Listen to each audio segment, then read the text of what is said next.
সাবেক আইজিপি বেনজিরের পর্তুগালে ৫ বাড়ি ৫২ ব্যবসা হাজার কোটি টাকার সন্ধান।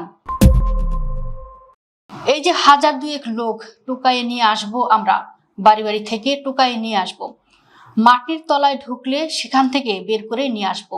বিরোধী দলমতের নেতা কর্মীদের দমন পীড়নে অভিযুক্ত বেনজির আহমেদ পুলিশ প্রধান থাকাকালে এমনই দমভক্তি করেছিলেন।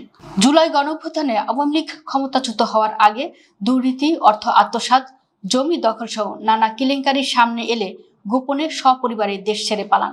অবশেষে ইন্টারপোলের রেড নোটিশের ভিত্তিতে তাকে দুবাই থেকে গ্রেফতার করেছে সংযুক্ত আরব আমিরাতের পুলিশ।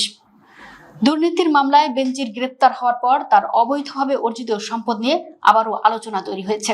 বিশেষ করে তার ও তার পরিবারের সদস্যদের বিদেশে অর্থ পাচার ও সম্পদ গড়া নিয়ে আরব আমিরাত, মালয়েশিয়া, পর্তুগাল সহ বিভিন্ন দেশে নানা কানাঘুষা চলছে। তদন্ত সূত্র বলছে, বাংলাদেশ ছাড়াও বেনজিরের কাছে পর্তুগালের পাসপোর্ট আছে। গোল্ডেন ভিসার মাধ্যমে পর্তুগালের নাগরিকত্ব নেন বেনজির। পূর্ব ইউরোপের আটলান্টিক মহাসাগর উপকূলবর্তী দেশটির গোল্ডেন ভিসা পেতে ৫ লাখ ইউরো বিনিয়োগ করতে হয়, যা বাংলাদেশি টাকায় আনুমানিক ৭ কোটি টাকার বেশি।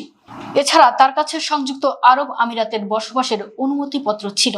পর্তুগালের কয়েকটি সূত্র বলছে, দেশটিতে বেনজির আহমেদের হাজার কোটি টাকার সম্পত্তি রয়েছে।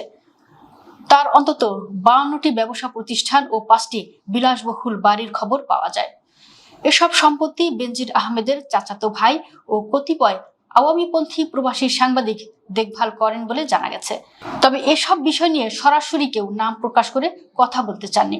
সোমবার দুপুরে নিজ কার্যালয়ে আন্তর্জাতিক অপরাধ ট্রাইব্যুনালের চিফ প্রসিকিউটর মোহাম্মদ আমিনুল ইসলাম বলেন, কত ফ্ল্যাট, কত জায়গা, কত জমি আছে তার স্ত্রীর নামে, তার সন্তানদের নামে। তার বিরুদ্ধে শত শত কোটি টাকার সন্ধান পাওয়া যায় দেশে বিদেশে। এমন কোনো কুকীর্তি নেই যেটা বেনজির আহমেদ করেননি। দুদকের অনুসন্ধানে বেনজির আহমেদ ও তার পরিবারের নামে ঢাকার গুলশানে 4টি ফ্ল্যাট, 33টি ব্যাংক হিসাব, 19টি প্রতিষ্ঠানের শেয়ার, 3টি বিও হিসাব এবং 30 লাখ টাকার সঞ্চয়পত্রের তথ্য পাওয়া যায়। দুদকের আবেদনের পর আদালত এসব সম্পদ জব্দের নির্দেশ দেন। দুদকের এই মামলায় গত বছরের 10 ফেব্রুয়ারি ঢাকার আদালত ইন্টারপোলের মাধ্যমে তার বিরুদ্ধে গ্রেফতারি পরোয়ানা জারির আদেশ দেন। গোপালগঞ্জ ও মাদারীপুরে নিজের ও পরিবারের সদস্যদের নামে কয়েকশো বিঘা জমি কেনার ক্ষেত্রেও নানা অভিযোগ পাওয়া যায়। স্থানীয় সংখ্যালঘু সম্প্রদায়ের অনেকের দাবি, ভয়ভীতি, চাপ ও বিভিন্ন কৌশলের মাধ্যমে তাদের কাছ থেকে জমি কেনা হয়েছে। গোপালগঞ্জ সদর উপজেলার বৈরাগীটোল গ্রামে 600 বিঘার বেশি জমির উপর গড়ে তোলা হয় Savanna eco resort and natural park. এছাড়া নারায়ণগঞ্জের রূপগঞ্জে 24 কাঠা জমির উপর তার মেয়ের মালিকানায় Savanna eco resort private limited নামে একটি বাড়ি নির্মাণ করা হয়। দুদকের অনুসন্ধান শুরু হওয়ার পর 2024 সালের 4 মে বেনজির দেশ ত্যাগ করেন।